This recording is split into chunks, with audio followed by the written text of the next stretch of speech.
All right. Good evening, my beloved New York City bar community. So excited to be here with you. I'm Sheila Boston, and I am the president of the New York City Bar. I'm so pleased to be here, although it is virtually, unfortunately, but I'm so excited still to be with all of you. And I hope that you're going to enjoy this evening. It's a very special evening. The Thomas E. Dewey Medal is presented annually to an outstanding assistant district attorney in each of the city's district attorney's offices and the office of the Special Narcotics Prosecutor. Now, tonight marks the 16th annual Dewey Medal presentation. And how fitting, given that the rule of law is one of the 6 pillars I announced as a focus during my term as City Bar President. Among prosecutors in New York County, Thomas E. Dewey is remembered as having ushered in the era in which the district attorney's office was staffed by professional prosecutors chosen on merit rather than through political patronage. Dewey first came to the public's attention as a prosecutor in the 1930s, instituting successful criminal proceedings against gangsters, bootleggers, and organized crime figures of the day. By 1937, Dewey was elected district attorney of New York County, where he served 1 term before resigning to run for governor. We are truly glad that you've joined us this evening, and I just want to take this moment to thank each and every member of the Dewey Medal Committee. I know you had a hard task before you, but I'm excited about those whom you have chosen for us to honor tonight. I'd also like to congratulate all of our wonderful honorees. Now, at this point, I was going to turn the proceedings over to Thomas E. L. Dewey, chair of the Dewey Medal Committee, grandson of Tom Dewey, and a partner in the law firm of Dewey, Pegno, and Kramarski, which quite frankly has always generously provided funding for the award and the reception that we usually have when we're actually together in person following the ceremony. But today it's just virtual cheers, so I hope you've brought your own beverage. But in any event, alas, unfortunately, Tom was called away. He does have a day job to which he had to attend right now. But we are quite fortunate to have my friend in his place, Dan Alonso, who sits on the Dewey Medal Committee. Dan is a partner at Buckley LLP in New York and served as the chief assistant district attorney in Manhattan during DA Cyrus Vance's first term. 15 years ago, while chairing the City Bar's Criminal Advocacy Committee, Dan and his colleagues spearheaded the creation of the Dewey Medal, which was approved by then City Bar President Betsy Plevin. Dan is also formerly the chair of the Council on Criminal Justice and is a member of the City Bar Nominating Committee. Dan is thus a very active member of the City Bar. I thank you, Dan, so much for all of your service. And at this point, I'm just going to go lay back and enjoy the award ceremony. So Dan, I'm handing over the virtual podium to you. Take it away. Dan, you're muted. I got it. Thank you, Sheila. On the contrary, the thanks go to you and the City Bar for continually supporting this group of true public servants that get honored every single year. It is unfortunate that Tom Dewey couldn't be here. He really is the spiritual leader of the committee, not to mention that his law firm finances the award, which is obviously really, really important. But he asked me to pinch hit. Unfortunately, this is different than most years. Most years, we get to see each other and old friends, and we get to meet the families of the award recipients. We're going to try, during this ceremony, to try to recapture maybe a little bit of that magic.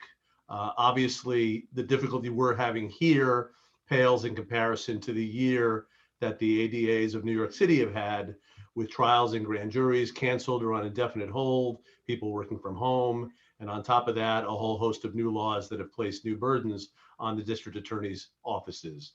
I will say that although, as in every year, particular assistant DAs are winning the award, this is really a celebration of everyone who does this job every single day, and that's the reason that the award was created. I'd like to first acknowledge that I'm told, I can't see you, but I'm told that all of the district attorneys of New York City are present. That's Mike McMahon of Staten Island, Belinda Katz of Queens, Darcel Clarks of the Bronx, Eryck Gonzalez of Brooklyn, and Cy Vance of Manhattan. Plus, we have the New York City Special Narcotics Prosecutor, Bridget Brennan, I hope with us tonight. So all 6 of you, welcome, and thank you very much for coming and for supporting this award over the years. I would also like to give a special mention, because I was delighted to hear earlier today that I hope that our friend Peter Kagasian is watching this event virtually tonight. Peter was a longtime ADA in Manhattan and also spent many years in the Special Narcotics Prosecutor's Office in various supervisory and executive roles. Peter's a past awardee of the Dewey Medal. He also was very active in the city bar, including chairing the Judiciary Committee. And he's one of the nicest and funniest human beings I've ever had the pleasure to know. And we all send Peter and his family our warmest wishes during his ongoing battle with ALS. I would also, in addition to Peter, like to acknowledge the members of the Dewey Committee who did the work of selecting the awardees from the nominees presented to us. Other than Tom Dewey and other than me, those members are Michael Miller, Tom Curran, Brett Parker, who's the Executive Director of the City Bar, Andrew Ruska, and Susan Hoffinger. So thank you to all of you. I hope you're out there. Can't see you. So Sheila beat me a little bit to the punch on a little bit about this award and its namesake. So I'll give you an abbreviated version. The reason that we created the award, that City Bar created it 15 years ago, was to celebrate the legacy of Thomas E. Dewey and at the same time, the professionalism of the DA's offices in New York City. Sheila correctly told you that it was Dewey who sort of remembered for being the first to professionalize the offices when he was elected Manhattan DA in 1937. Previously, virtually all DAs had essentially been products of the Democratic clubhouse, and the DA, him or himself at that point, didn't really matter as long as they were politically loyal. Dewey changed all that. He not only came from an opposition party, but he had been a special prosecutor who had been appointed because the previous DA had not been doing his job in investigating the rackets that were plaguing Manhattan then by names such as Dutch Schultz and Lucky Luciano and names like that. And so when he became DA, he began the process of professionalizing the office. Just to give you context, before Dewey and really Hogan, Dewey's successor 4 years later, the assistant DAs were essentially all fired whenever a new DA would come in, and then the various clubhouses, Tammany clubhouses, would send, at least in Manhattan, would send particular lawyers to come in and do the job of ADA based, again, on political patronage. That was obviously 83 years ago that Dewey got elected, and the offices, to their great credit, one by one followed suit and have largely followed those processes, the hiring processes that they all have in place to this day. Even, obviously, the heads of the office are elected, and even when they win their seats, even if there's a bruising battle, up until now, these professional hiring processes have continued and are a very important part of how the offices manage themselves. That's all thanks to Dewey and those who followed. So with that, we are so fortunate to have with us today, and this is one of very few happy byproducts of the pandemic, which is we have somebody all the way from Colorado, the elected district attorney of Boulder, Colorado, who is our keynote speaker today. It's our tradition to have a keynote speaker every year, and it's typically a former prosecutor, often a judge, sometimes a sitting chief prosecutor. And what we're going to do is we're going to hear from Mike, but let me just introduce him to you in just a few words, and then we'll hear brief. Then I will present the awards, and we'll hear brief remarks from each of the awardees. So Michael and I overlap very briefly in the Manhattan DA's office, but he was an excellent, what they call rock star assistant DA who rose to the level of being administrative assistant DA under DA Morgenthau. He served as an ADA in Manhattan for 12 years in the trial division and as deputy chief of sex crimes before he became a member of DA Morgenthau's staff. Much to our chagrin, when DA Vance and I and others returned to the office, Mike and his family decided to move to Colorado, to Boulder, and he did a series of things, including being in charge of the Colorado Attorney General's Criminal Justice Section, and he was also the #2 prosecutor in a neighboring DA's office before he ran for election in the 20th Judicial District of Colorado, which covers Boulder County, and he was elected DA in 2018. Notably, given all that is going on in New York and across the country, Mike is active in criminal justice reform, including co-chairing the Colorado Sentencing Reform Task Force. And Mike has actually received, which is a great honor for a prosecutor, the Innocence Project's Award for Advocate for Innocence and Justice. Mike's a graduate of Cornell and of BU Law School. I would ordinarily say, please help me welcome Mike Doherty, but you're all muted, so I will welcome Mike Doherty. And thank you, Mike, very much for being here. Well, good evening, everyone. And Dan, thank you so much for that kind introduction. I greatly, greatly appreciate it. And although it does not appear in my bio, I actually met my wife through the Manhattan DA's office, and we started in the same trial bureau just a year apart. And truth be known, our classes did not get along particularly well at the start. However, as you know, working as a prosecutor in New York City leads to strong and lasting relationships with your colleagues. And Antonia and I, my wife and I, didn't get to know each other very well until after 9/11. And in the weeks and the months that followed the attack and the challenging time that we all lived through after the Twin Towers were brought down, when the courts were closed and our lives were turned completely upside down, we started talking and it grew from there. And as for others, from uncertainty and from suffering grew strength. And as we move through this pandemic, I often think of 9/11 and our collective ability to persevere.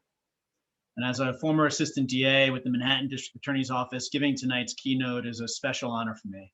And I wish we could all be in person. As Dan noted, one of the byproducts of the pandemic is I get to appear virtually. But the idea of flying to New York right now and being with all of you in person, getting to see friends, colleagues, the elected district attorneys from the 5 boroughs, along with Bridget Brennan, the Special Narcotics Prosecutor, seems like a dream. But it's so wonderful that we gather tonight, albeit virtually, to celebrate. And I'm honored to be a small part of it. So last night I was laying out my clothes, preparing for the keynote remarks for tonight. And my wife said, "New shoes and a new suit." I said, "And a new tie." I said, "From here up, I want to look as good as I can for this presentation." And I know we're all tired of Zoom calls and such, but we're living through a challenging time. But again, we're going to come together and persevere as prosecutors, as New Yorkers, and as Americans. We've done it before and we are doing it again. And it's part of why tonight is so special. We get to celebrate the outstanding work of 6 very deserving prosecutors and to honor the mission of doing justice, which we all share, and to be inspired for the future. And I'm grateful to the law firm of Dewey, Pegno, and Gramarski, and also the New York City Bar Association for putting on this special event. With jobs as difficult and important as ours, and in a challenging time that we're all living through right now, it's especially important that we continue to celebrate and recognize great work. And certainly with tonight's well-deserving awardees, that's this occasion. So I want to give my sincere and heartfelt congratulations to our 6 honorees and let them know how much we appreciate the model they set for all of us as prosecutors. And also, tonight's an opportunity to honor the mission of what it means to be a prosecutor and the meaningful and important work that we get to engage in. And it has such a real impact on the lives of those around us. And Dan and Sheila have talked about Thomas E. Dewey and the model he set for bringing in talented and experienced prosecutors, not politicians, talented and experienced prosecutors to do this important work, to do justice, to make a real difference in the community. And indeed, it's not about politics. It's about doing the right thing regardless of one's political affiliation. For as Thomas E. Dewey said, "I don't like Republican thieves any more than I like Democratic ones." I've been a prosecutor my entire career. And since running for district attorney in 2018, I'll share with you that well-meaning people often ask me, "What's it like to be a politician?" It's fascinating to me that every time they ask that question, I actually bristle, even though no insult is intended. And it's the reason I do, or the reason we all do when you hear something like that, is because we've worked for prosecutors, for district attorneys who impressed upon us what it means to be a minister of justice, what it means to be a prosecutor, to be free of politics, and to do the right thing. It's part of why we are all so proud to be prosecutors, and we should be. But it comes with great responsibility, now more than ever. And at this time of political divisions, the role of prosecutors and our commitment to doing justice has never been so important. In the current political environment, regardless of one's political persuasion or affiliation, this country is in desperate search of truth tellers and unbiased referees. That search should and does lead to prosecutors. Prosecutors, by our training and our temperament, rely on evidence to seek a just result. I will never forget sitting with Robert M. Morgenthau in 1997 when he took a chance and hired me. And he definitely was taking a chance. But he said to me, do justice. For all the Manhattan DAs and for everyone from the 5 boroughs on this call, you heard that when you were hired by your elected district attorney. And when Mr. Morgenthau said it to me, he said it with such gravity and integrity, it almost felt like a hand was on my shoulder. I still feel it to this day. When I talk about the mission of doing justice, when I hire prosecutors and I say it's what we're here for, not to seek notches like convictions in a gun belt, but rather to do justice. That feeling unites all of us. That's why we're here tonight. The country's experiences right now are highlighting the need for institutions and people, such as our honorees, that are incorruptible truth seekers. That's what the Dewey Award celebrates, and it's needed now more than ever. We need talented and ethical prosecutors, such as the 6 we honor tonight. 6 people who chose to forego a career in the private sector and instead stand up and say, for the people. Speaking of career choices, of course, we should keep in mind that Thomas E. Dewey actually came to New York to pursue a career as an opera singer. And he helped pay his way through law school through singing in church and synagogue choirs. And law school was a fallback for him when that didn't work out. And what a fallback it was. And why, after falling into his career in law, prosecution, and government, why is it that he said no person should be in public office who can't make more money in private life? It's because he recognized the importance of having smart, talented, gifted people who would give their all and work tirelessly and make a difference in their community and seek justice in every single case. And it's because of the tremendous impact that we have on the lives of others that those are the kinds of prosecutors we honor tonight. People who've dedicated their lives and their careers making decisions based on what's right. And it's why it's so important that we continue to seek out the very best for careers in prosecution. Certainly 2020 has been a difficult year for all of us and for the justice system. It highlights that never before has our job been as important as it is right now. Never has the community focused as much on the justice system as it does right now. Our commitment to doing the right thing is needed now more than ever, and we should feel inspired for the future. I am excited and hopeful and indeed inspired for the future. For as Thomas E. Dewey said, we need not be afraid of the future, for the future will be in our own hands. We need not be afraid of the future, for the future will be in our own hands. Those words are more true today than ever before. We have the opportunity, the obligation to shape the future of the justice system, to enhance community safety and improve the justice system. Those two things go hand in hand. As you know, I believe we all agree that it's a Hobson's choice. It's a false choice to say we can either stand for public safety or we can stand for criminal justice reform. Those two things absolutely go hand in hand. We must continue to focus appropriate energy and skill on serious cases and dangerous offenders. But we also must be innovative and thoughtful in bringing about criminal justice reform that improves the justice system and instills more trust in the community. I'll just tell you one brief example that I just learned about yesterday. We had an individual who was arrested 100 times in 2019. We've all seen guys like this. We've all stood up in night arraignments and looked through rap sheets, criminal histories, and looked at how many times someone's been arrested and wondered, what am I doing here? And what is this person doing here? And how can we break this cycle? And it's being done in different jurisdictions, including in the 5 boroughs of New York City. And here in Colorado, in my office, we have a mental health diversion program.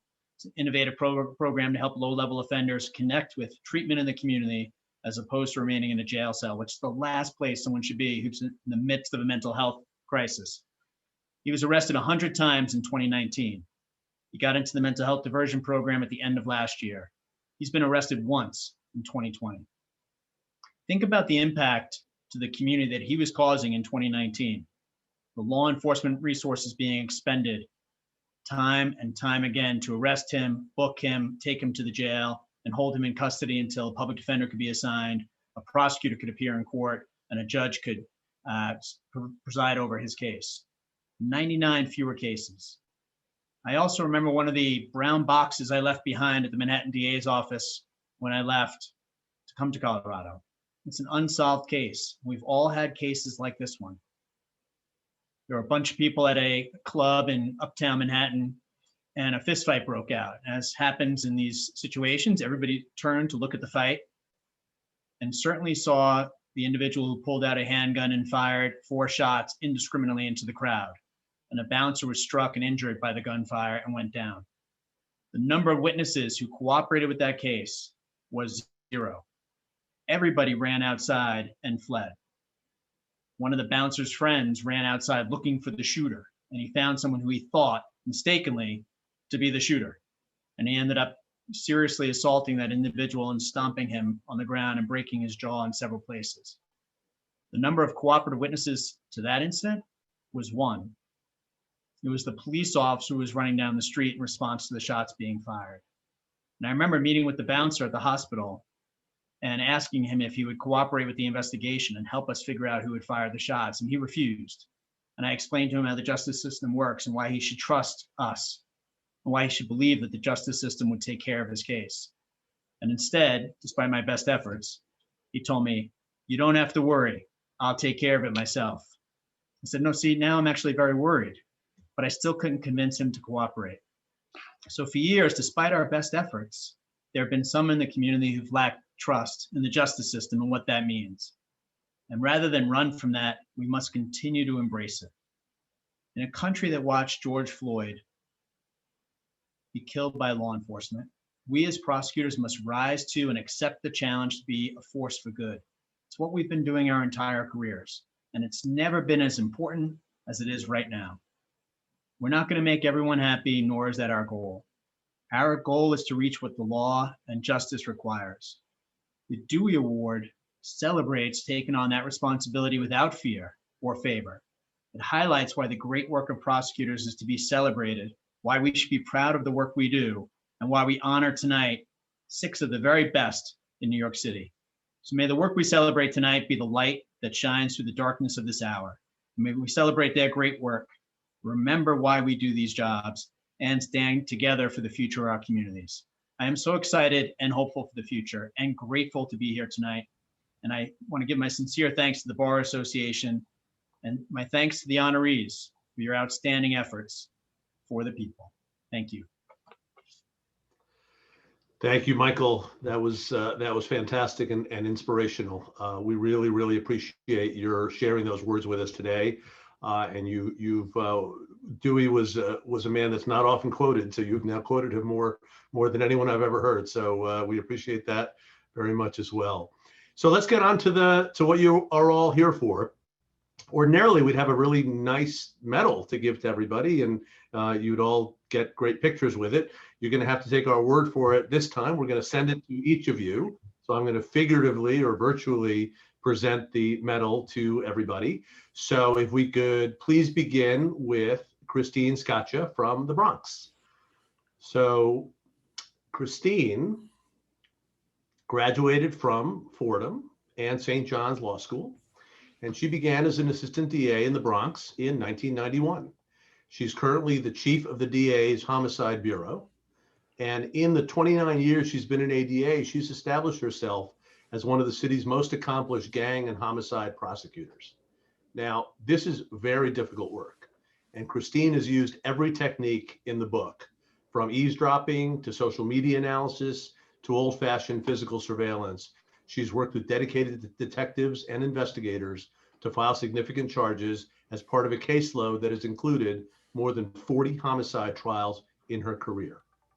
In recent months, Christine's skills were greatly tested, as many of yours were. She was able to, during the coronavirus pandemic, manage the Homicide Bureau's compliance with New York's sweeping new discovery laws at a time when shootings and homicides had risen dramatically in the Bronx, all while dealing with the logistical problems that the pandemic gave us. But soon after grand juries resumed in the Bronx, under Christine's leadership, the Homicide Bureau was able to present its entire backlog of open homicides, which was nearly 40 cases, within just a few weeks to the grand jury.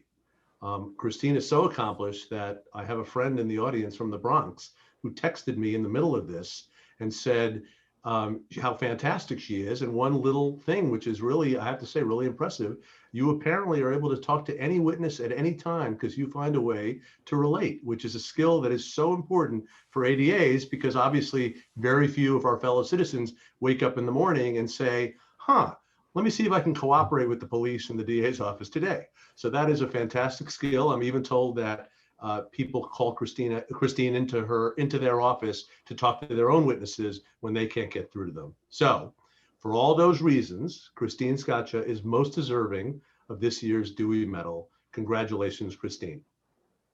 Thank you very much. And I'd love to know who that person is in the audience that's texting you. To say that I am overwhelmed is an understatement. When you think about what the Dewey Award means and the past recipients, some of whom have been my friends, colleagues, and mentors, I'm not exactly sure that I deserve to stand with them in this category.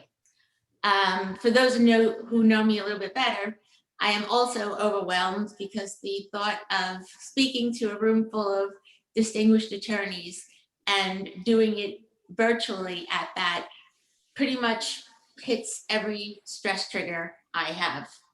I was very relieved that I was even able to log on to Zoom. But having said that, I just want to make a few comments about people that I think need to be thanked for helping me get to the point where I am. I had the privilege of working for 3 district attorneys in my life. The first one was William Murphy from Staten Island DA's office, who I met because he was a judge at my high school mock trial competition. I then went to work for him as an intern and ultimately ended up under his employ from my junior year in high school until I left Staten Island to attend Fordham University in the Bronx. And once I left Staten Island, I have to say, the Bronx became my new home and still is. In 1991, again, under Murphy's guidance and advice, I was luckily hired by Robert T. Johnson. And Rob, I have to thank for 3 big things. One, he hired me and gave me this opportunity. And he was the person who administered the oath of being an assistant district attorney to me back in August of 91. And that is an oath that actually turns you into whoever you are, into who you now are. Because whether you're at work or home or with your family or out with friends, you will forever be an assistant district attorney. The second thing that I have to be very thankful for Rob for is he gave me the opportunity to do some of the coolest cases and work with and for some of the most talented, intellectual, deep down, great people that you could ever possibly think of. Dan McCarthy, Jeff Rosenbaum, Risa Sugarman, the list just goes on and on. But the biggest gift that Rob gave me was allowing me to go work for Ed Talty in 2001. Now, for those of you who don't know Ed, if you closed your eyes and imagined what a prosecutor should be, you would come up with Ed Talty. He was a tall, distinguished looking man, very soft-spoken, very fair, never got excited, always thought before he talked. Terrific trial lawyer, caring individual, someone you always looked at to be the reasonable one.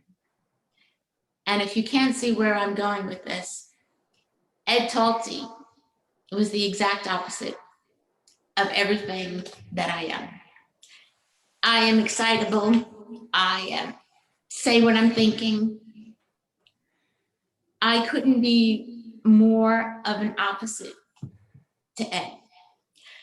But from the summer of 2001 until the summer of 2016, I worked with Ed Talty every day.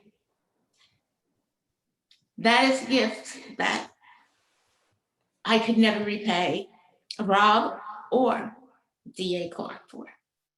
And then in the fall of 2015, Rob Johnson announced that he was retiring, and my now boss, District Attorney Darcel V. Clark, ran for office and was elected District Attorney of Bronx County. So like every rational trial lawyer that there is, upon hearing of this change, I immediately panicked and started saying, oh my God, I have to write a resume. She's going to hate me. I'm going to get fired. Because you see, although Darcel Clark and I came up in the same office, we started at different times. And while we knew each other, I didn't really know her. I never worked with her. I never appeared before her. But then in January of 2016, I went to her inauguration speech. And I listened to what she had to say and the passion with which she said it. And I thought to myself, wow, she is something else. It would be really great to work for Darcel V. Clark. But too bad she's going to fire me because she's going to hate me and I'm never going to succeed. Well, I am very thankful to say that DA Clark did not fire me. In fact, she gave me an opportunity to be everything that I always wanted to be. I was promoted after Ed Talty passed away to Chief of Homicide. And currently, I serve as that bureau chief and have for the last little bit over 2 years. But if that wasn't lucky enough, DA Clark has given me the most talented, intellectual, caring, hardworking, dedicated assistants you'll ever meet. And now, well, Ed Talty had passed on in July of 2016. And I thought, oh my God, who's going to be there to guide me and teach me and advise me? I now find myself every day going to work with a group of assistants who teach me something new every day, who inspire me to be better, who help me with some of the littlest things and some of the biggest concepts. I couldn't share a screen before my bureau helped me learn how to Zoom. It is a transition that came in unexpected ways. I didn't think that I would be Chief of Homicide because of the loss of Ed Talty due to cancer. I thought he would retire and ride off into the sunset, and maybe one day I would be worthy of such a title. I also didn't imagine that once he left me, he and DA Clark would send me a group of such incredible human beings to continue my journey. Because although you recognize us as individuals, the jobs we do have nothing to do with us alone. It is the families, the witnesses who put their lives on the line for us, the detectives who put their lives on the line, whether it be facing a dangerous criminal in a hostile situation, or whether it's a matter of going to work every day during a global pandemic and exposing themselves, or charging into the Twin Towers as they were falling down to save lives.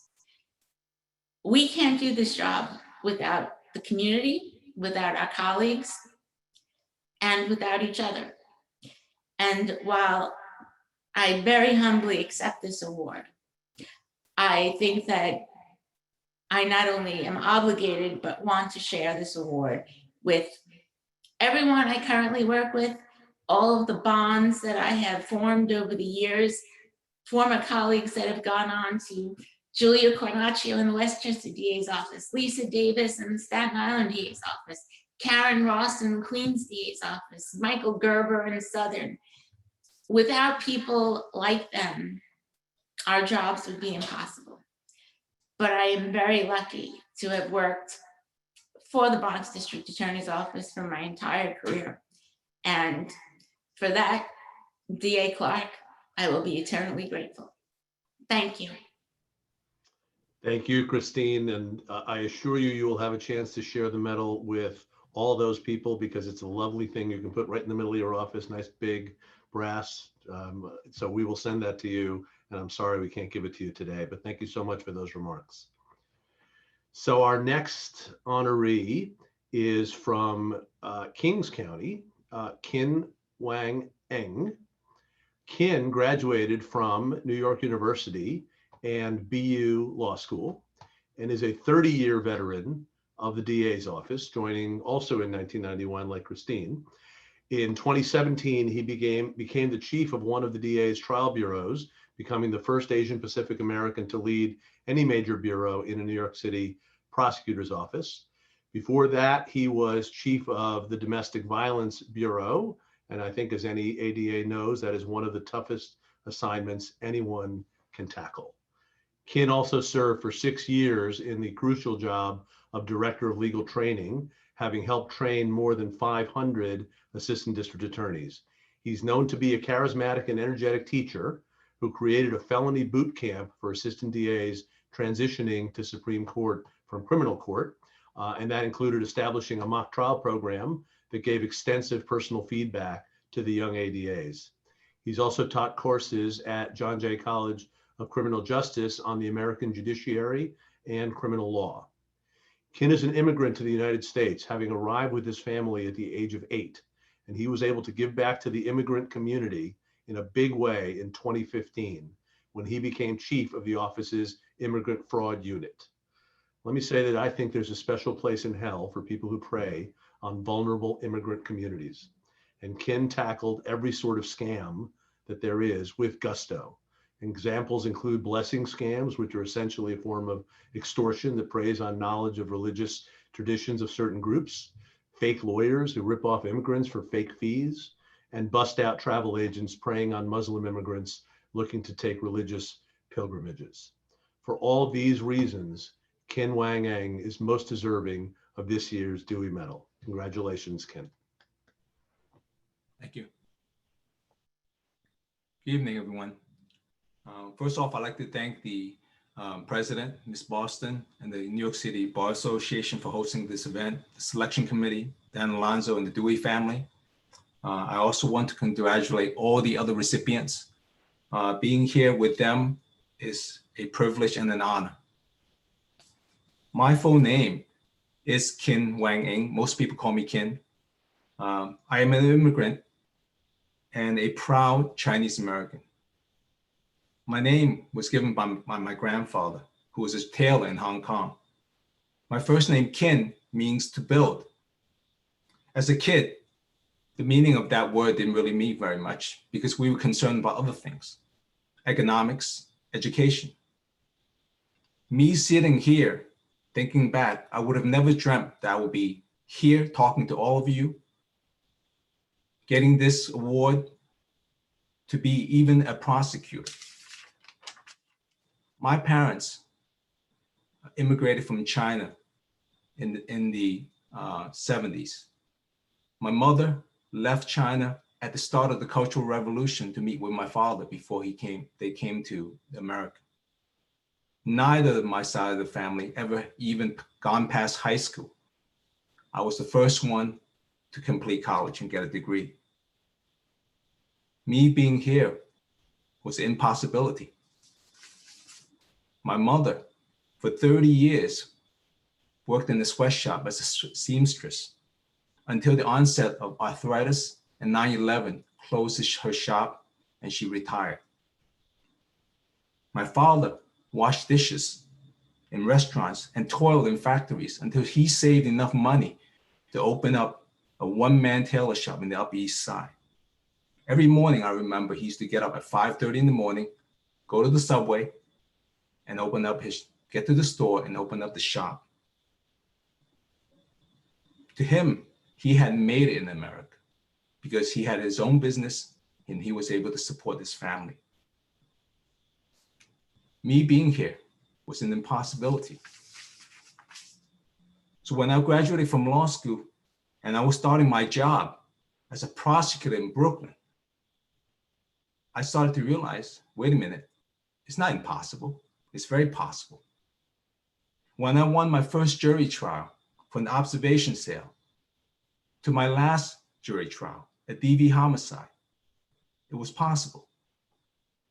When I became a deputy unit bureau chief in ECAB and criminal court, where I was able to teach young ADAs, it was possible. When I became the director of training for an office of over 500 attorneys, it was possible, very possible. In Brooklyn, the meaning of my name gained new significance. As you know, my first name means, Kin means to build. My middle name, Wang, means magnificent. That was my grandfather's wish, for me to build something magnificent. And as a prosecutor and a teacher in the Brooklyn DA's office, I knew I could do that every day, dealing with the best people in the world. In America, in this great city, everything's possible. But no one can do it alone. There are so many people that I have to thank to help shape my life, my career over the years. I have to thank my colleagues, my friends in the Brooklyn DA's office, who for 30 years have taught me, mentored me, supported me, and you know who you are. I love all of you, who made me laugh during tough times. I am eternally grateful. All of the young ADAs, everyone I've trained or mentored, you know who you are. My ADA is now in the red zone. I love all of you. You bring energy, love of the community, a sense of justice, even in the face of this pandemic, national chaos, protests, politics. Your tenacity rejuvenates me every day. Then there are friends of mine, like Judge Don Leo, who if not for him, I would have never went to law school, but that's another story. I have friends in the Brooklyn Asian community who contribute, senior centers, civic centers, who provide valuable service for the most vulnerable community. I'm grateful. We have friends in NYPD who risk their lives every day protecting the city. I applaud them. Then before me, there are the Asian trailblazers. Amazing people, amazing organizations that I want to thank. Groups like the Asian American Bar Associations, my brothers there and sisters there. People from NAPIPA, the National Asian Pacific Islander Prosecutors Associations, my brothers and sisters there who have always supported me, who are always looking out for the interests of the Asian American community. Then there are the trailblazers, people like Hugh Mo, the first Asian ADA in the Manhattan DA's office, or Chief Judge Randall Ng, the first Asian American ADA in the Queens DA's office and the New York City. Agnes Chan, the first female Asian police officer in New York City, NYPD. And now a growing list of judges, all trailblazers, role models. Danny Chun and Don Leo in Brooklyn. Phyllis Chu and Judy Kim in Manhattan. Karen Gopi, Toko Sarita in Queens. Alex Chung in Staten Island. Pam Chen in the Eastern District of New York. They are all a source of inspiration to me and to many. But I want to thank 3 people in particular who had enormous impact on my life. First, the departed District Attorney, Charles Joe Hines. He was the one who hired me, who gave me an opportunity to grow as a trial attorney, who promoted me, who trusted me to become a manager. 2, the late, great Ken Thompson, who believed in me, who allowed me to head the immigrant fraud unit where I prosecuted predators who preyed on immigrant communities. And last but not least,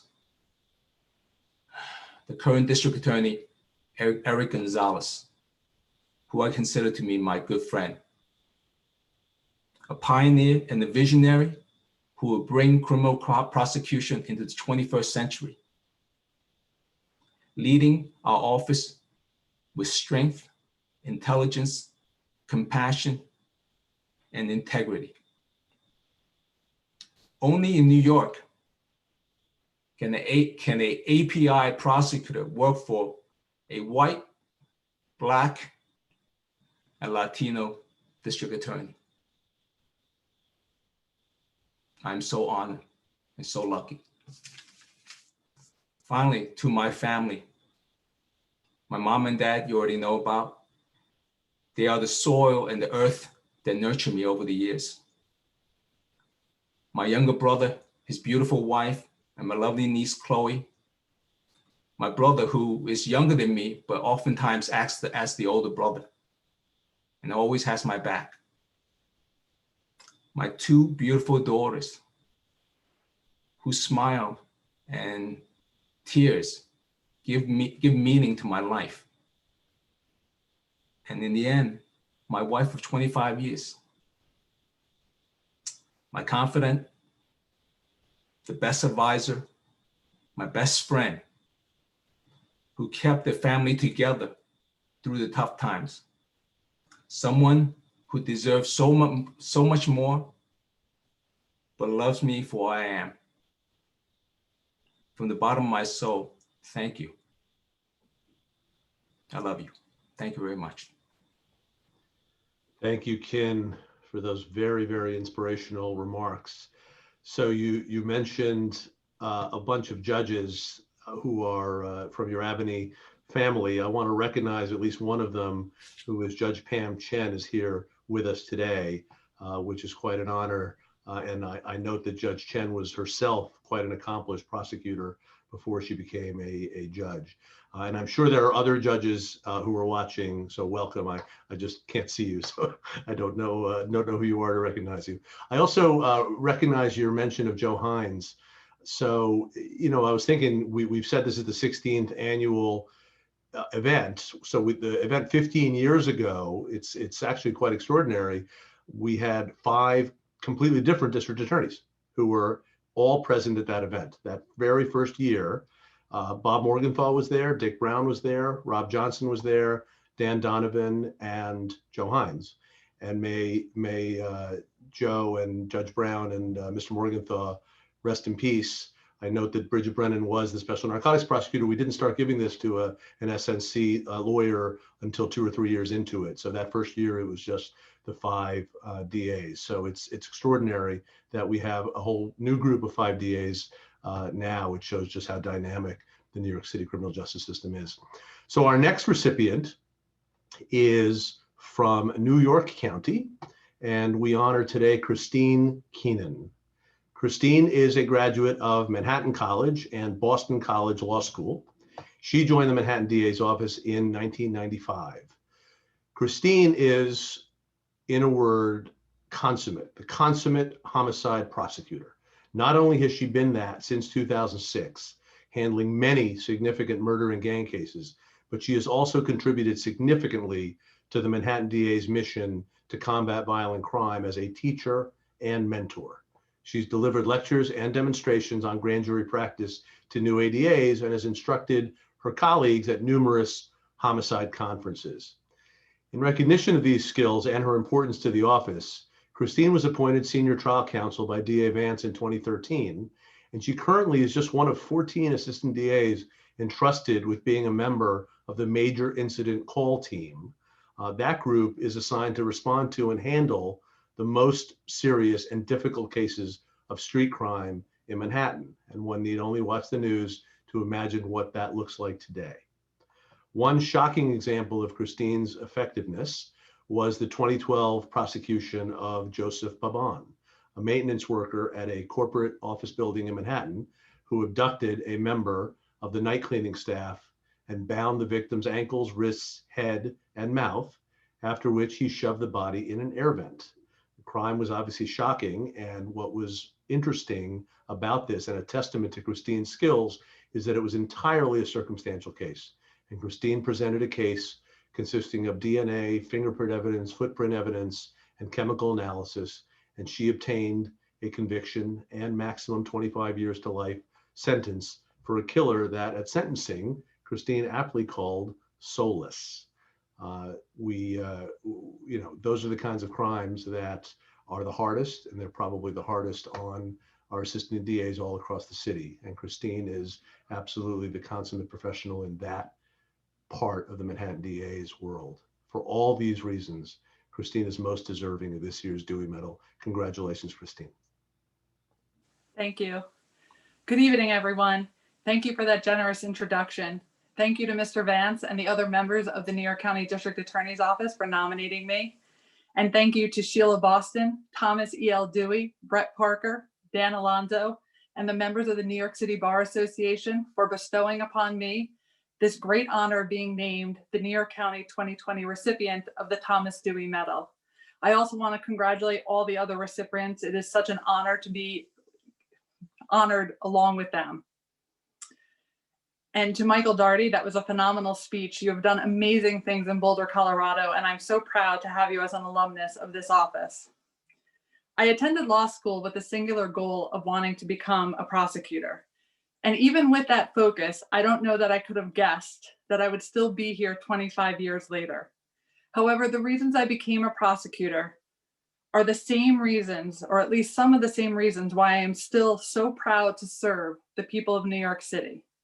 That is the ability to help the victims of crime and the quest to seek justice in every case.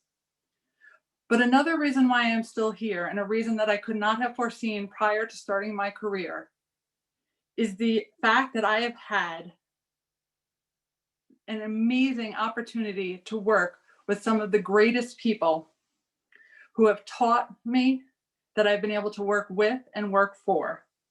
The dedication and professionalism of the attorneys and the support staff within the New York County District Attorney's Office inspires me every day. There are so many people who have influenced me and taught me along the way that I can't possibly name them all, but I would like to name a few. First, I am so thankful that I have had the privilege and honor to work for both the late Robert Morgenthau and for Cy Vance. Each is an incredible leader, and both who have always placed an immense focus on serving the community and always doing what is just. I also want to thank the heads of the trial division who have always supported me: Nancy Ryan, Karen Friedman-Nifolo, John Irwin, and the current head of the trial division, Jonah Luzzi Osborne. Additionally, I want to thank David O'Keefe, whose yesterday was his last day in our office and who I will miss terribly, and Bill Mahoney, who over the last few years has been an incredibly supportive mentor and ear for me. But most importantly, I want to thank the people of Trial Bureau 40, where I've been assigned since I started in the office in 1995. The leadership of Trial Bureau 40 has taught me so much and has been incredibly supportive. This includes, during my earlier years, John Hogan, Steve Cronin, the late Dan McNulty, and Ralph Fabrizio. More recently, Armin Durastande, who is still someone I constantly seek counsel from. Nicole Blumberg, who is a close friend and excellent prosecutor. Tom Shields, a retired senior trial counsel of Trial Bureau 40, who is also an incredible friend and someone who was always so willing to help the younger assistants. and of course, the current leadership within Trial Bureau 40, which is Amy Hare, Mark Dahl, Chris Foster, and the Bureau Chief, Rob Ferrari. Rob, you are truly a phenomenal Bureau Chief, but even more importantly, a better person and great friend. I would like to talk about Josh Steinglass, who is my fellow senior trial counsel and Trial Bureau 40, who is an amazing and brilliant prosecutor, and Brenda Ulmer, who is the Bureau Administrator, who I've known since day one of 1995, who is an incredible friend and has always made Trial Bureau 40 feel like family. To all the other assistants and staff of Trial Bureau 40, I am so lucky to be able to do this amazing job with such amazing people. And I believe we are so lucky to do it within Trial Bureau 40.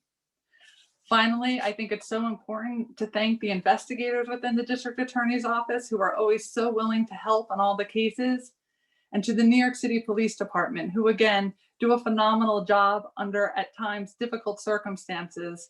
And I thank them for putting their lives on the line to protect the people of this great city. Last but not least, I would like to thank my family and friends for their love and support, specifically my mom, who is no longer with us, and my dad, who is turning 92 this March, who always encouraged me to reach for my dreams and instilled in me the importance of hard work and dedication. My brothers and sisters and their families and the Keenan families, I could not have asked to be surrounded by a more special group of people and family. I love you all. To my husband, thank you so much for your unwavering support. We have been together for almost my entire career, and any success I have had is because of you, and I love you. To my two children, I am sure it has not been easy being raised by someone who cross-examines people for a living, but you know how much I love you, how much you two are my everything, and how immensely proud I am of both of you. I mentioned earlier that I went to law school knowing that I wanted to be a prosecutor. This stemmed from an experience I had as a teenager visiting a town that my grandparents were born in, Corleone, Sicily. This developed in me an interest in organized crime. Early on, I knew what I wanted to do, and I wanted to be like Thomas Dewey, a prosecutor who was relentless in his efforts to end the power of organized crime here in New York. But by the time I became a prosecutor, the traditional organized crime was not as prevalent. And instead, I focused my energies within Trial Bureau 40 by investigating the various gangs that plague the streets of this city. I have been lucky enough to have spent my entire career in Trial Bureau 40, where I began initially prosecuting lower level crimes and now handle predominantly homicides. I never left the Trial Bureau despite some compelling offers, because to me, this is where the heart and soul of being a prosecutor is, and a place where I believe I've been able to make the biggest difference.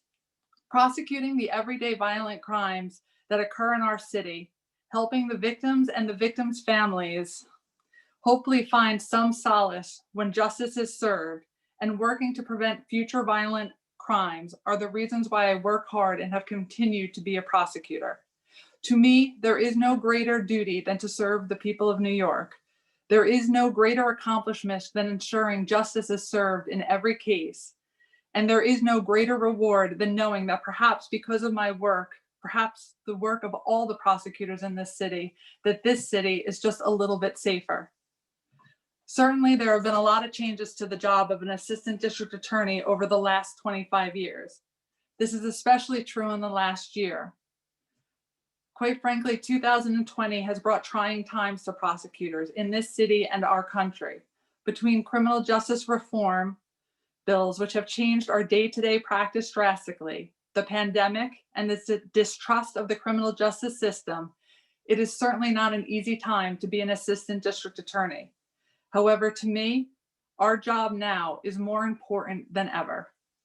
Thomas Dewey once said, and you'll recognize at least the beginning of this quote, "We need not be afraid of the future, for the future will be in our own hands. We shall need courage, energy, and determination, but above all, we shall need faith. Faith in ourselves and our communities and in our country." I have that faith. I have the faith in this country, in this city, and most importantly, in all the prosecutors within this city. Over my career, I have seen the assistants in my office always striving to do what is just, and more specifically, in the past year, working diligently to meet burdensome mandates under especially difficult conditions. And quite frankly, it is amazing what we have been able to achieve. I attribute these accomplishments not only to the leadership in the New York County District Attorney's Office, but to all the people who work here and their ability to adjust and adapt. Their commitment and dedication to the mandates of being a prosecutor leaves me in awe. It makes me incredibly proud to do what we do. And above all, it is what gives me that faith for the future. Thank you again so much for this award. Thank you, Christine, very much, and thanks for all you do. So we're next going to turn to Queens County, and we're going to present the 2020 Dewey Medal for Queens County to Kelly Sessoms-Newton. Kelly graduated from Cornell and is a 1993 graduate of Brooklyn Law School. In the words of District Attorney Belinda Katz, Kelly epitomizes everything a prosecutor should be. She is fair, honest, completely committed to seeking justice, and leads the Domestic Violence Bureau with impeccable character. I'm not sure what I can add to that, but I'll try. As I said earlier, domestic violence may well be the toughest assignment a prosecutor faces. Kelly has combined the qualities of a tough prosecutor with the qualities of a can-do public servant and policy expert. Her relationships with the mayor's office to end domestic and gender-based violence, as well as with Safe Horizon, the NGO, were an integral part of her efforts to keep domestic violence victims safe during the pandemic.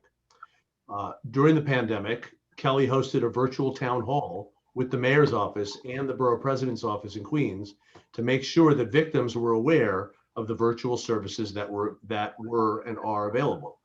Due in large part to her outreach efforts, the Family Justice Center in Queens saw a 68% increase in client referrals during this time, the largest in the city.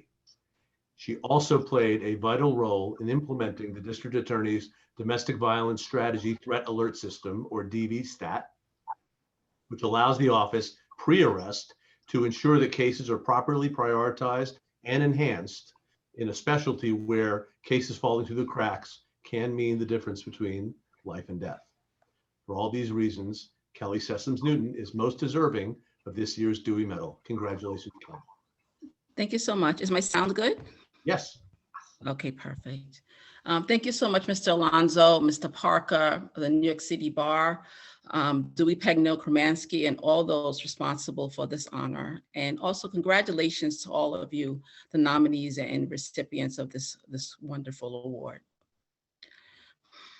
About 2.5 months ago, I received an email from someone I had not seen or heard from in more than 10 years.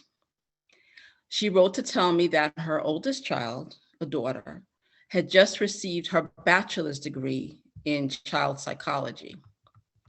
And her middle child, a boy, had just finished high school and was starting his freshman year at John Jay College of Criminal Law.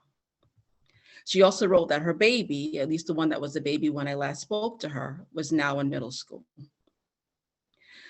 Now, there's nothing particularly earth-shattering about what she told me, specifically that her children were thriving and they were doing well and they were making her proud, as a mom, except that 10 years ago, when I last spoke to her, it was because her children, the ones that she was writing about, had been trapped in a room with her while her husband tortured, beat, and burned her repeatedly in the face with a hot iron. I had spoken to her 10 years ago because I had been prepping her for trial on that case. When I last spoke to her, it was because she and her children had been victims of a brutal act of domestic violence. Now, there are days, and to be honest, lately with the pandemic, there have been more than a few, when I wonder, what is the point of what we do as prosecutors? When another 180/80 lands on your desk, or when your witness stands you up on the day of trial, or when you look at 6,000 case files that come through your bureau each year and realize that each one of those folders represents someone who went out into the community and harmed another person in that community. What is the point? What is the point of what we do? But then you learn that a 12-year-old girl who once needed a child psychologist to help her survive the trauma of watching her mom be abused grew up to be a woman who will now help other children to survive their trauma and their abuse. So she is the point. She is the point of what we do. Or an 8-year-old boy who needed the protection of law enforcement because his father threatened to do to him the same thing he did to his mother, is now pursuing a career himself where he will be the one out in the community protecting and serving others. He is the point of what we do. They are the reasons I think that we as prosecutors roll up our sleeves and we go to work on that pile of cases on our desks. I think they're the reasons why we spend nights, weekends, and holidays prepping for our trials. Because for every doubt and frustration that we may experience as prosecutors, there is that victim who may be paying it forward, like the children of this woman, because a prosecutor helped her break the cycle of violence in her home. Now, I have been a DA for 27 years. I started under the late, great Richard A. Brown, and I love the work that I do. I get to serve the community where I grew up, which is in Far Rockaway, Queens. Every day I get to work for and fight for the people in my own community, people whom I love, people whom I care about. But I also recognize that I don't do any of this by myself, as Ken mentioned. There are a whole army of people who support me and stand with me and help me do this job. And I just want to thank some of them right now. First of all, I want to thank my boss, Belinda Katz. You know, she took over the Queens DA's office during a very challenging year, a year that is particularly challenging for domestic violence victims because of the pandemic and because many of our victims are trapped in the homes with their abusers. And she continues to find new and innovative ways to help keep domestic violence victims safe. She was a partner in the fight of domestic violence for decades, however, long before she was a DA, both in her life as a legislator and as Queensborough president. And I'm really honored at the prospect of continuing to work under her guidance and under her leadership. We also have an amazing staff here at the Queens County DA's Office Domestic Violence Bureau. I have to definitely give a shout out to my line assistants, the misdemeanor and felony assistants.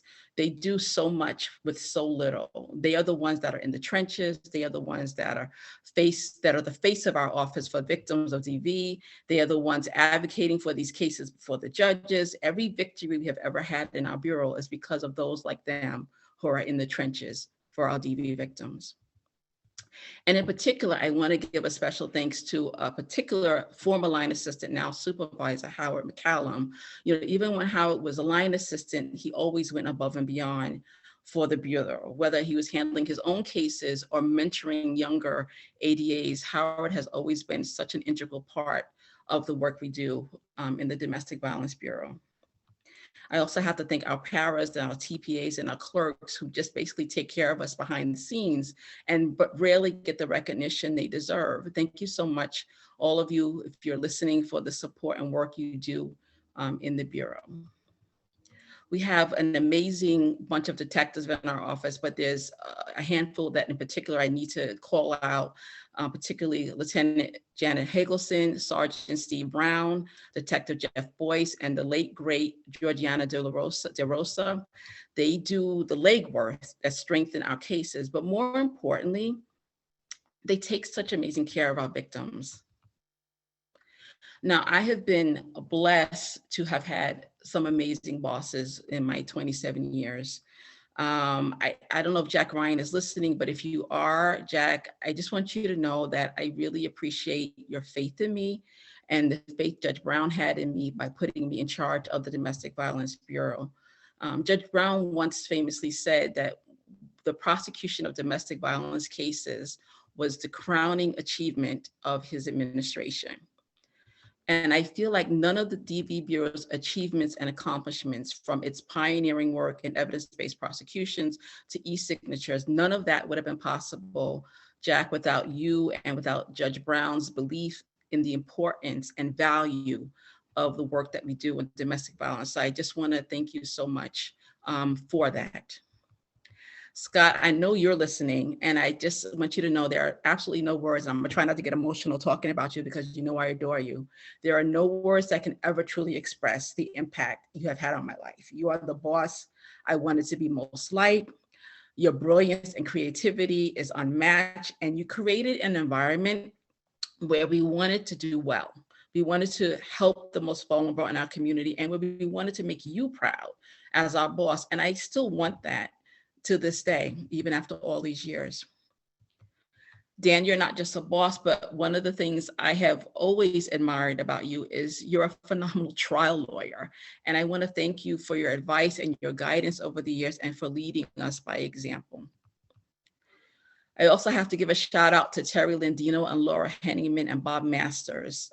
It's been more than a decade since I've been a line assistant, yet I still turn to Terry and Laura and Bob when I need wisdom and encouragement. And I thank you for always being there for me.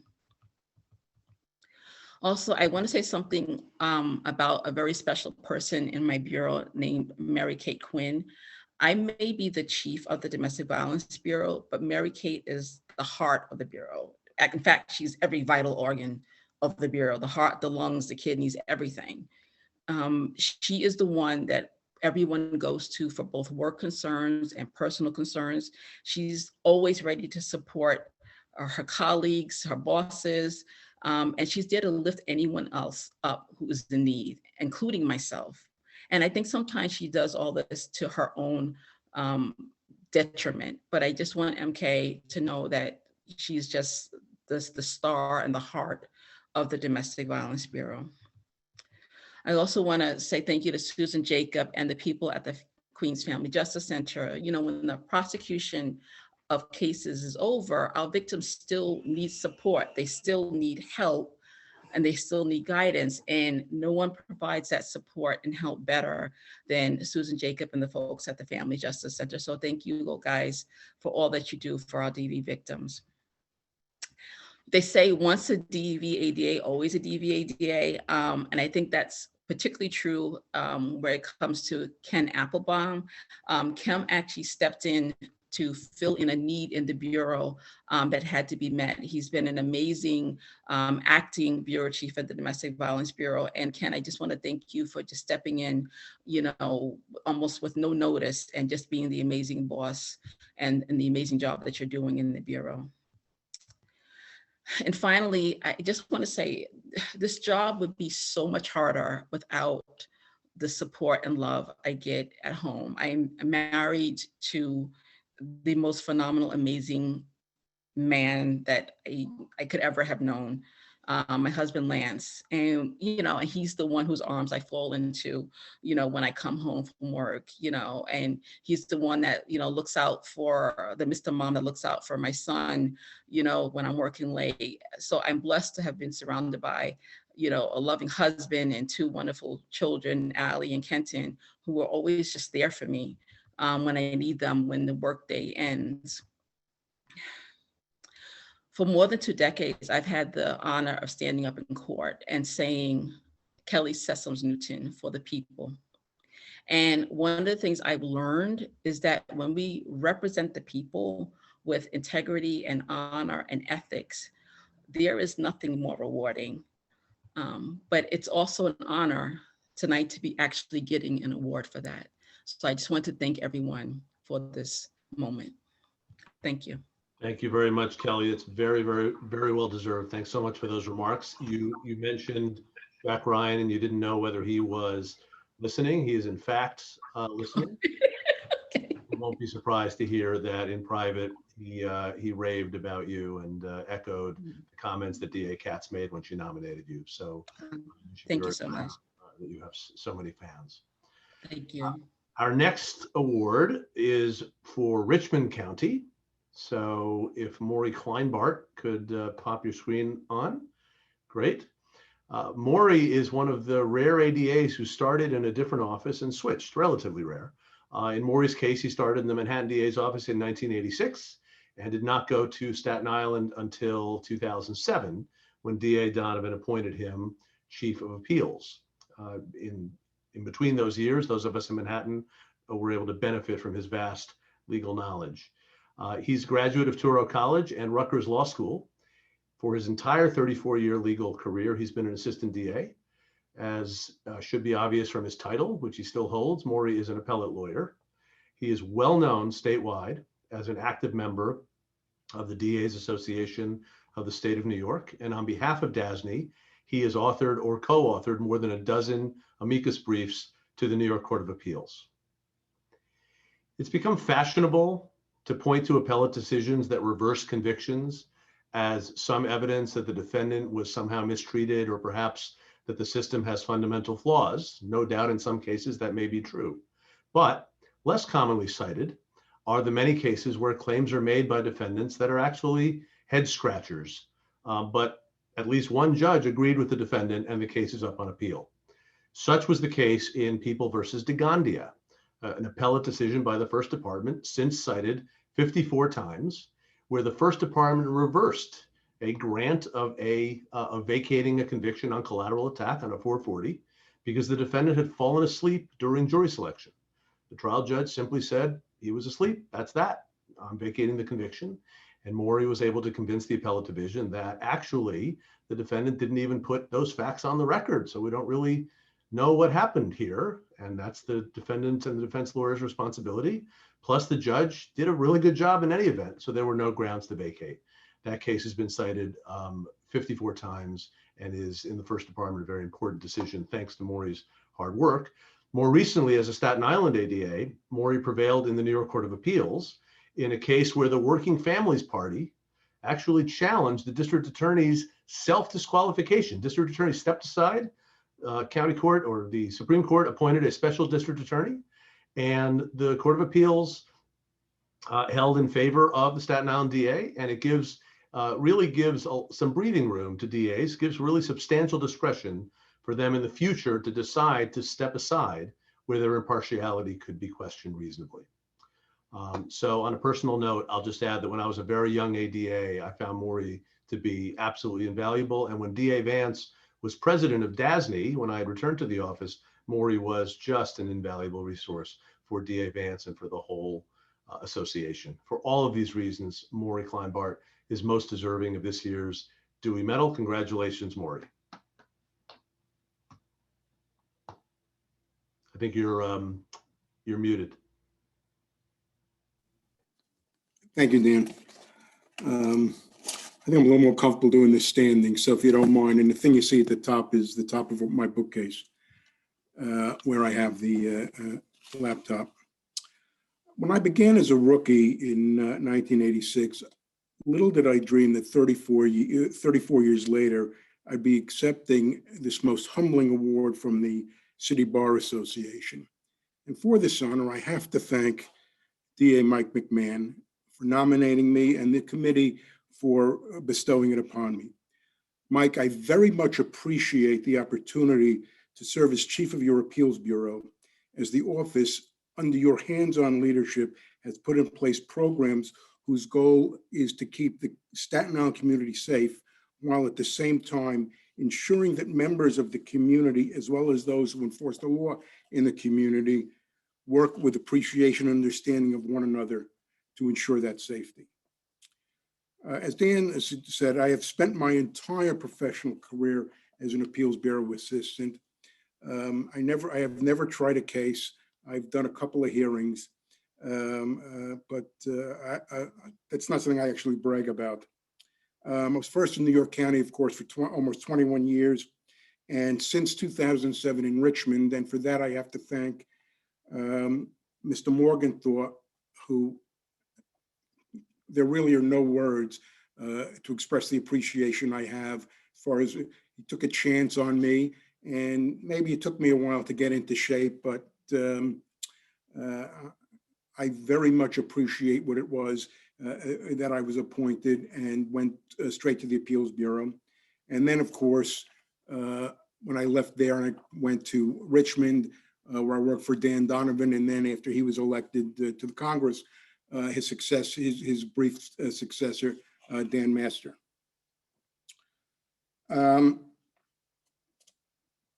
What you may not know about me is that I actually was offered a job in the Criminal Appeals Bureau of the Legal Aid Society. And I would not have found it difficult to work there.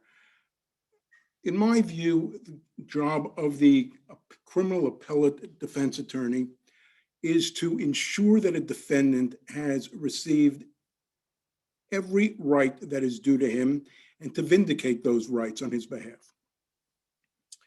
But it's my belief too that that's really what an appeals bureau assistant does in a district attorney's office as well.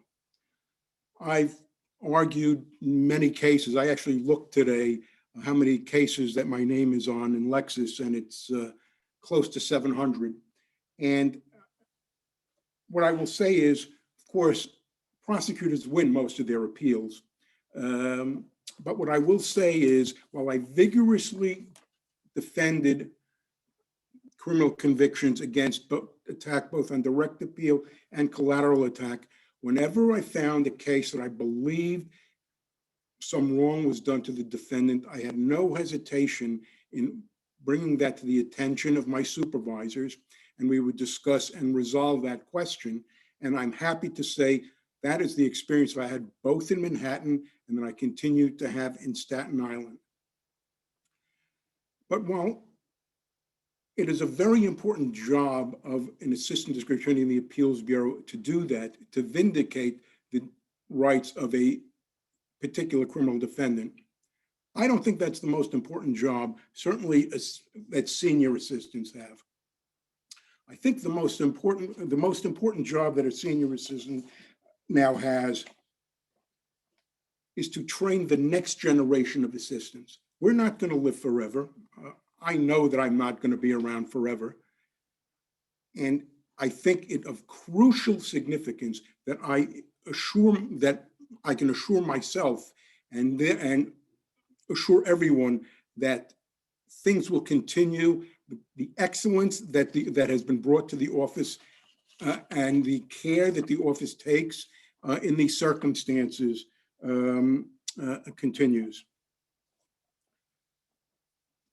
As you know, as some of you may know, I should say, I'm a rabid New York Islanders fan. And I learned a very important lesson from their coach, Barry Trotz.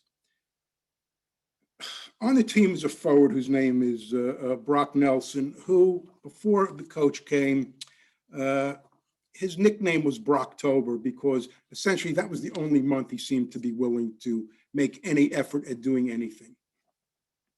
Once Coach Trotz came, however, he began to entrust Brock Nelson with things that he had never done before. If you're a hockey fan, you'll know what I'm talking about.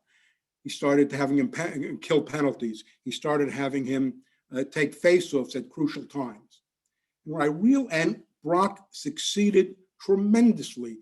And in the Islanders' recent run through the Stanley Cup Conference Championship, he was one of the two MVPs of the team during that over those few weeks when the team was playing in that bubble up in Toronto.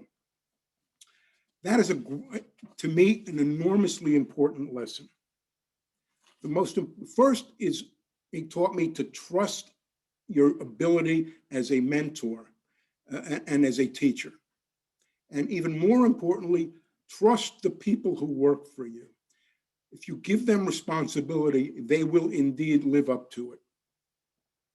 And indeed, the day will come when you may have the opportunity to watch an assistant who you trained and who you mentored and who you gave responsibility to standing before the Bar Association, accepting an award like this one.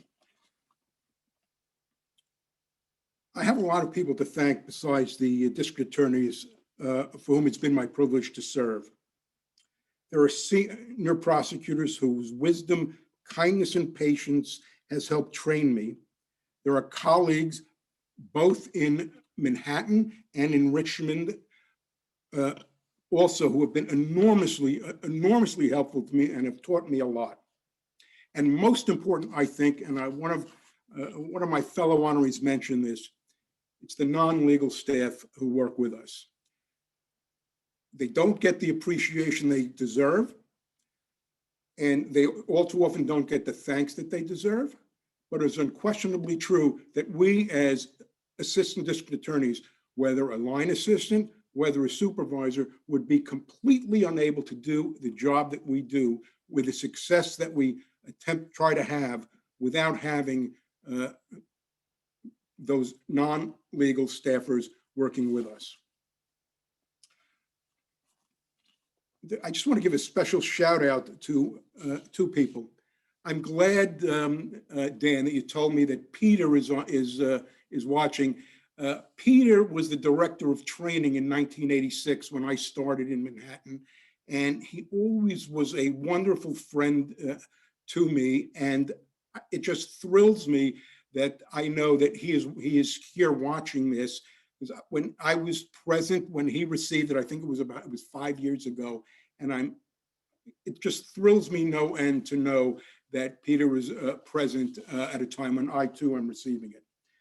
I also want a special shout out to my longtime deputy, Ann Grady, who is now fighting the good fight in Tarrant County, Texas. When I came to the office, in Richmond, there were many things I didn't know. Didn't know how record keeping was done, for example. Didn't know how we would bind briefs and get them up to the appellate division. Without Ann's assistance and frankly, her brilliance, I don't think I would have succeeded in the position that I'm in now. And I really don't think I would be standing here before you accepting this singular honor. So for that, Ann, if you're watching, I think you may be, thank you very much. I practiced for many years in the Appellate Division First Department, and one of the longtime justices, one of the great judges of that court, who was the PJ for a while, Joe Sullivan, told me something once that I think is a lesson that all assistants ought to take, whether an appellate assistant or a line assistant. What he reminded me was that the first department consisted of only two counties, the Bronx and New York. And he said, we know every single one of the Appeals Bureau assistants in each of the counties, and each can have a reputation for good or for ill. My recommendation is you do your damnedest to make sure that the reputation you have with the judges in the courts that you practice in is the former rather than the latter. Just a few people that I want to thank. I'd like to finish by thanking. I really wish my parents were here to see this. Not a day goes by when I don't think of them. I didn't take the straightest path through college to law school, but they never pressured me and they always stood behind me. And the lesson I really would like to share with everyone, lawyer and non-lawyer, is cherish your parents, because you do not know when they will be gone, and you will no longer have the ability to talk to them and get the advice, the sage, very sage advice they can give you. I want to thank my daughter, Jessica, who always brings a smile to my face. I think the best thing she did was she had done a mock trial in high school, and they were actually pretty successful. And then, of course, naturally, she decided not to become a lawyer. So she's a biomedical engineer. And I think I'm grateful for the idea that she's doing something completely different than her father and her mother. And with respect to her mother, I thank my wife, Beth, without whose support, love, and encouragement, I would not be standing here. She encouraged me to accept the job in Richmond, and it's been wonderful. And Beth, I know you're watching in the other room. Really, it's very difficult for me to express how much the love and appreciation that I feel, but please know that it is boundless. I want to finish with what some might call a joke. Fellows at the circus when the elephants come marching by, and they're followed by someone who cleans up the mess that they leave. So puzzled, the fellow says to the sweeper, how can you do this disgusting job? I guess you do it because you do it every day.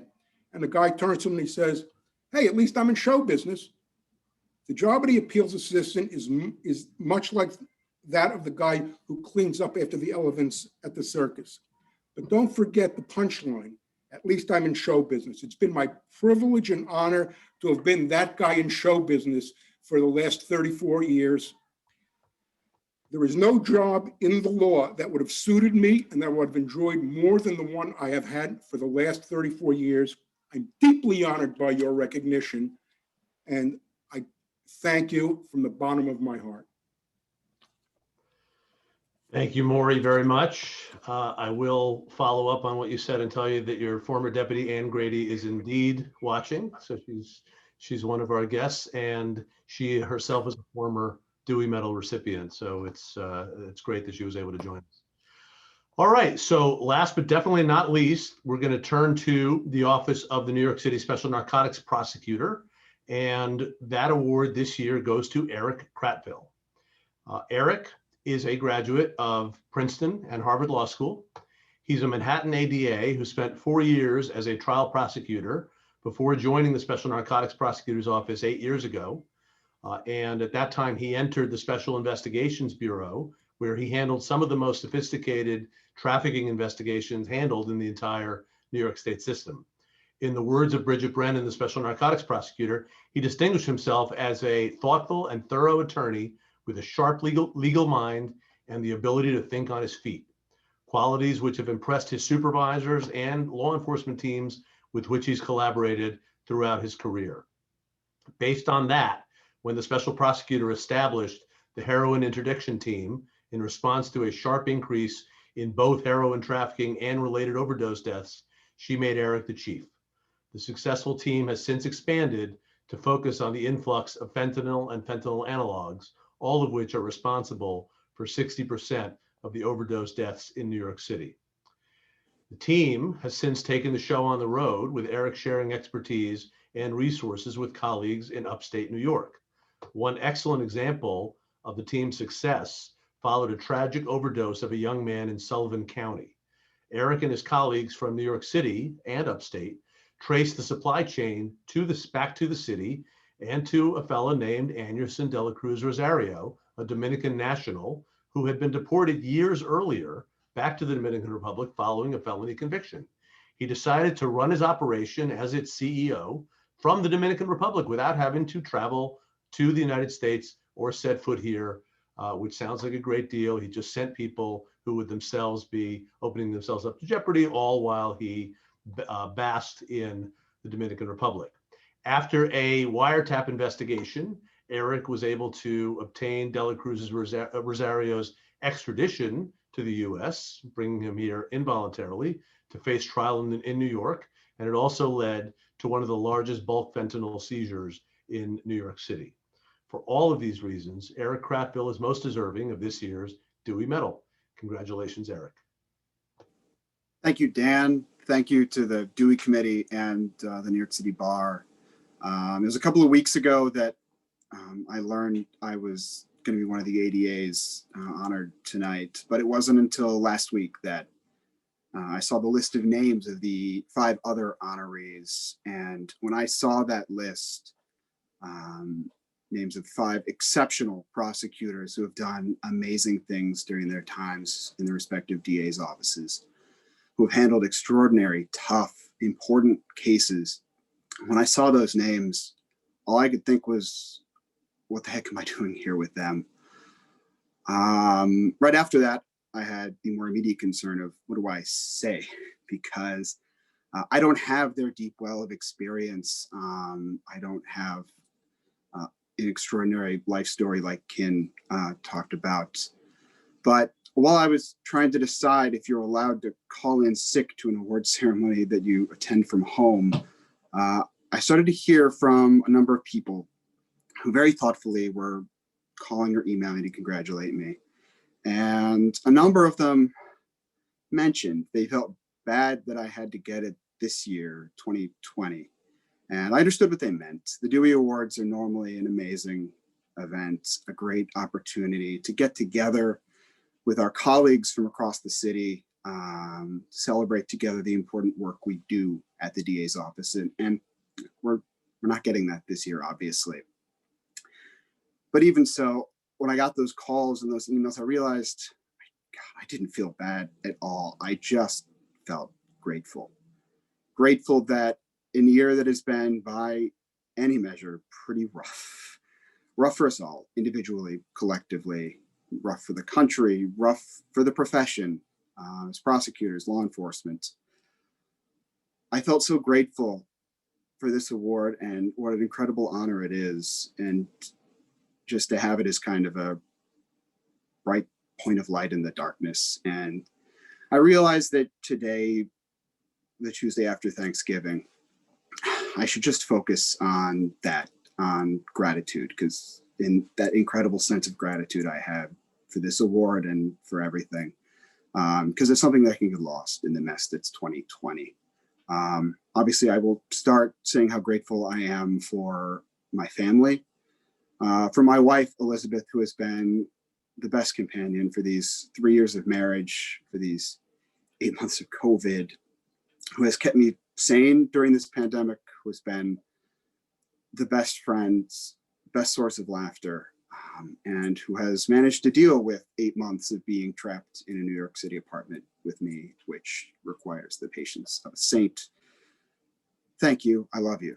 I'm grateful too for my mom, Jan, my sister, Jenny, my two nephews, Jackson and Camden, who, because this is 2020, they live in Texas and they're able to be just as much a part of this ceremony as if they lived across the street.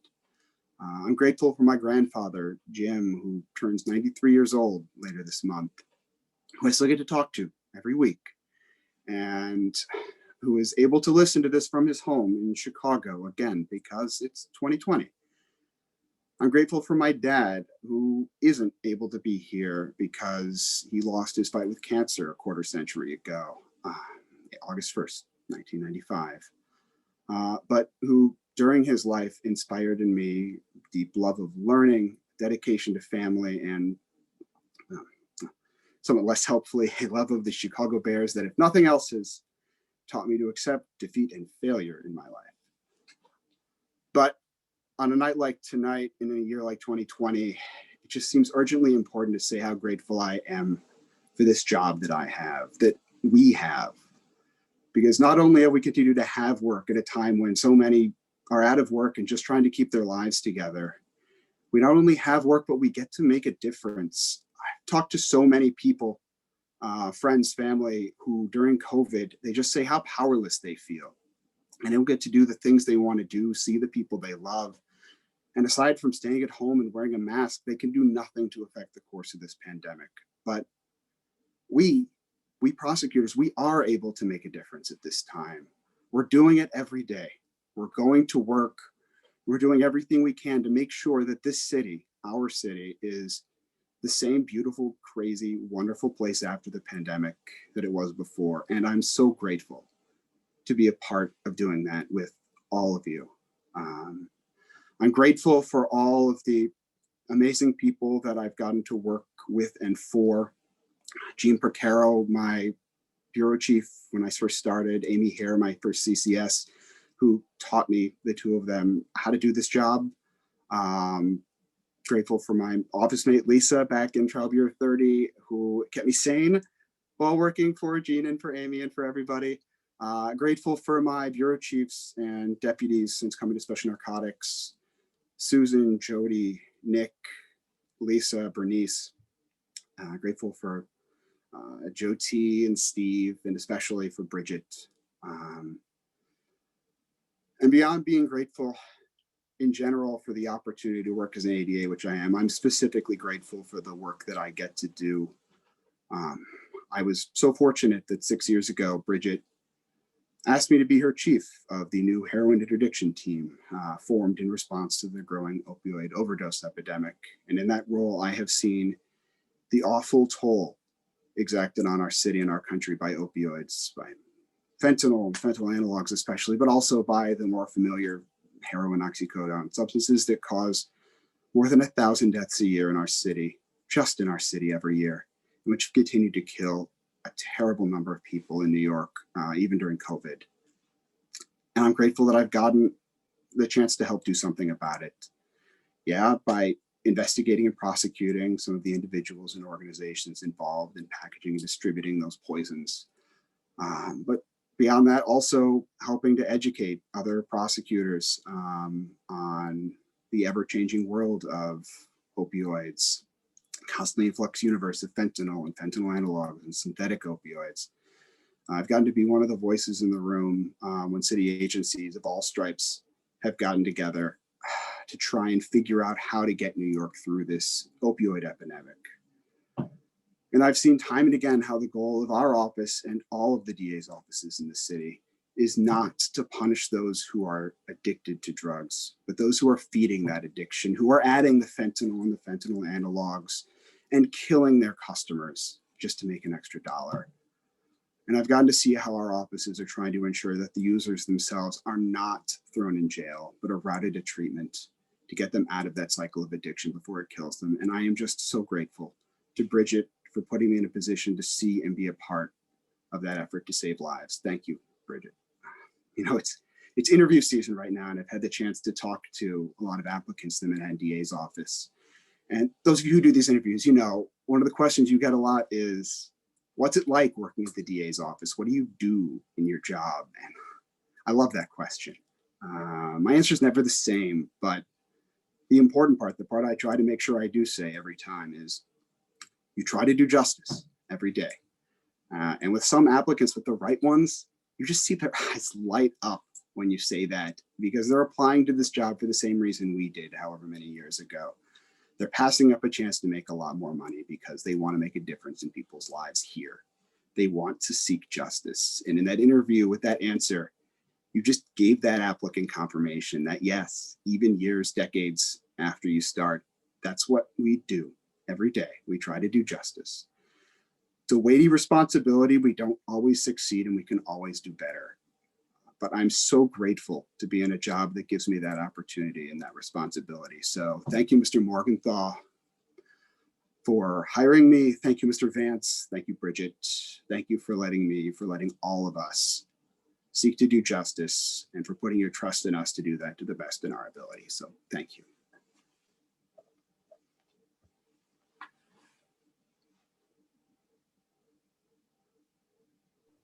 Thank you, Eryck, very, very much, and congratulations. All right, so thank all of you for being here this evening. I'd like to just say a couple of closing words. Ordinarily, by the way, we'd be inviting you into the next room for a fantastic cocktail reception, but that unfortunately can't happen this year. But I do want to make sure I thank DA Doherty for having given us that inspirational keynote, as well as the 5 DAs and the special prosecutor, DA Gonzalez, DA Vance, DA Katz, DA McMahon, DA Clark, and special prosecutor Brennan. We couldn't do this without you. Thanks for being here, but also for nominating these folks and for making such thoughtful nominations and really putting a lot of effort into it. The committee really does deliberate, reads every word you say, you write, and we greatly appreciate that. So what I will do in closing, we can't adjourn into the next room, unfortunately, but I'm going to invoke the famous expression that most or all of us know, that's used at the end of Passover Seders, which is next year in Jerusalem. For this, I will say next year at the House of the City Bar Association. Thank you very much and good night.